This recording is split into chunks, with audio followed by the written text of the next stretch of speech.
এই ছেলেটি চকলেট খাচ্ছিল আর হুট করেই তার মুখে কিছু আটকে পড়ে। সে জিনিসটি মুখ থেকে বের করে দেখতে পায় এটা একটা সোনার টিকিট। এটা দেখে সে অনেক খুশি হয়ে যায়। আসলে পৃথিবীর সব চকলেটের ভেতরে 5টি সোনার টিকিট রয়েছে।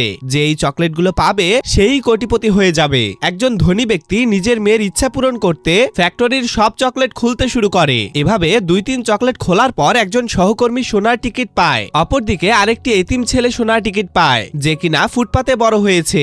আরেকটি সোনার টিকিট পায় একটি মেয়ে যে নিজে একজন মার্শাল আর্ট। আরেকজন এতিম ছেলে বাহিরে $1 কুড়িয়ে পায়। সেই টাকা দিয়ে সে একটি চকলেট কেনে। হুট করে তার চকলেটের মাছ থেকে সোনার টিকিটটি বেরিয়ে আসে। 5টা টিকিট পাওয়া হয়ে গিয়েছে। সবাইকে একত্রিত করে ফ্যাক্টরির একটি পার্কে নিয়ে যাওয়া হয়। তারা পার্কে ঢুকে অবাক হয়ে যায়, কারণ সব দিকে চকলেট আর চকলেট। এটা দেখে মোটা ছেলেটা চকলেটগুলো খেতে শুরু করে। একসময় সে চকলেট খেতে খেতে চকলেটের পুকুরের ভেতরে নেমে পড়ে। তারা সবাই একটি নৌকা করে পুরো পার্কটি দেখতে শুরু করে।